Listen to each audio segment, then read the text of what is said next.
حضور علیہ السلام نے اپنی زندگی میں جو جنگیں لڑی ہے، حضور چل کر کسی کے پاس لڑنے کبھی نہیں گئے، جب تک کہ ادھر سے خطرات اور ادھر سے بدماشی کا اندیشہ نہ رہا۔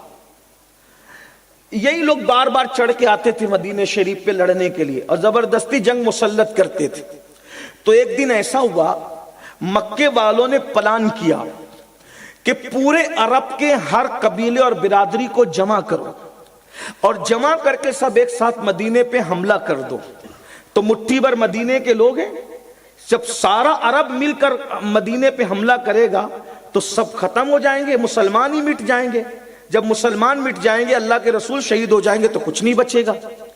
آقا علیہ السلام کو اس کی خبر ہوئی، سرکار کو اس کی اطلاع ہوئی، خبر ہوئی، تو آقا علیہ السلام نے صحابہ کو بٹھایا کہ اتنا بڑا پورا عرب جب ایک شہر مدینہ پہ آ کے ٹوٹ پڑے گا، اور مدینہ شریف اس وقت تو کتنا بڑا تھا، جو مسجد نبوی شریف دیکھتے ہو آپ، پورا جو احاطہ ہے، جو جالیاں لگی ہوئی بڑی والی، اتنا بڑا شہر مدینہ تھا، مدینہ منورہ۔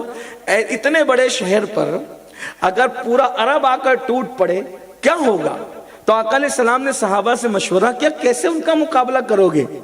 تو حضرت سلمان فارسی انہوں نے مشورہ دیا، یا رسول اللہ صلی اللہ علیہ وآلہ وسلم، ہمارے ایران میں جب ایسی صورتحال پیدا ہو جائے کہ دشمن طاقتور ہو اور ہم مقابلہ نہ کر سکیں تو ہم لوگ خندق کھودتے ہیں تاکہ جب وہ دشمن ہمارے پاس آ نہ سکے، وہ پلٹ کے چلا جائے گا۔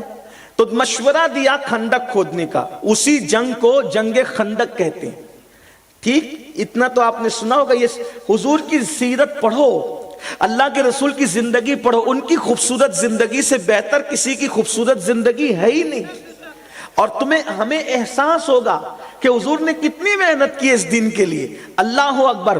پھر سرکار نے فرمایا ہم خندق کھودیں گے، تینوں طرف سے پہاڑ ہیں، مدینہ منورہ میں تینوں طرف سے پہاڑیاں ہیں، جس طرف سے پہاڑ نہیں تھا ادھر خندق کھودا۔ ابھی بھی وہ خندق کا حصہ مدینہ شریف اللہ آپ کو لے جائے، ہم سب کو بار بار لے جائے انشاءاللہ، وہ جگہ آپ دیکھیں گے۔ ابھی بھی حالانکہ کوئی آثار نہیں ہے لیکن وہ بتائیں گے آپ کو کہ یہ جنگ خندق کا علاقہ ہے، وہاں پر مسجدیں بھی ہیں۔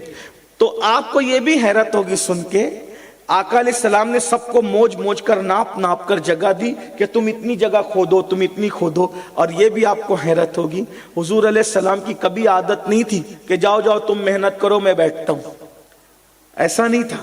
حضور علیہ السلام نے صحابہ کرام کو جتنی جگہ دی خندق کھودنے کے لیے، اس سے ڈبل جگہ اپنے لیے لی۔ غور فرمائیں، مسلمانوں، اپنے نبی نے اس دین کے لیے خندق بھی کھودا ہے۔ آپ میں کا کوئی ہے کہ جس نے دین کے لیے چھوٹا سا گڑھا بھی کھودا ہو؟ اتنی بڑی ہستی جس کی رضا اللہ چاہے، حضور نے خندق کھودا ہے۔ اور خندق کیسے کھودا ہے پتہ ہے؟ کھا پی کر نہیں، بھوکے پیٹ۔ اور اس کا بیک گراؤنڈ یہ ہے، پس منظر یہ ہے، حضور خندق کھودنے، صحابہ سب اپنے اپنے کام میں لگے خندق کھودتے کھودتے۔ اب کئی دن ہو گئے، گھر میں چولہے نہیں جلنے، کچھ پک نہیں رہا ہے، اللہ کی آزمائش، امتحان، سب لگے ہوئے کام میں، عورتیں بھی لگی ہوئے کام میں۔ ایسے میں ایک صحابی سے برداشت نہیں ہوتا، وہ آتے ہیں، منہ سے کچھ نہیں کہتے، اپنا کرتا اٹھاتے ہیں اور اپنا پیٹ حضور کو دکھاتے ہیں۔ کیا منظر تھا؟ وہ صحابی کے پیٹ پر ایک پتھر بندھا ہوا تھا، اس صحابی کے پیٹ پر ایک پتھر بندھا ہوا تھا، یعنی وہ بتا رہے آقا اتنی بھوک لگی ہے کہ کمر اب اپنی جگہ نہیں ٹکتی، تو کمر کو اپنی جگہ رکھنے کے لیے میں نے ایک پتھر باندھا ہے۔ حضور علیہ السلام کوئی جواب نہیں دیتے، حضور اپنی چادر ہٹاتے ہیں تو حضور علیہ السلام کے پیٹ پر دو دو پتھر بندھے ہوئے تھے۔ یہ اللہ کے دین کے لیے محنت، دین تلواروں سے نہیں پھیلا ہے، دین اللہ کے رسول کی محنت سے پھیلا۔ ہم لوگ بہت عیش پرست ہیں، بہت عیاش، آوارہ فطرت، گناہوں میں ڈوبے ہوئے، اور سوچتے ہیں کہ ہم جنت میں چلے۔ میں کہتا ہوں کہ دنیا میں کوئی ایسا بھی انسان ہے جو اپنی نبی کی محنت کو بھلا دے؟ حضور علیہ السلام کے پیٹ پہ دو پتھر، صحابہ رو پڑے، پلٹ گئے، ہم تو ایک ہی پتھر باندھ کے گھوم رہے ہیں،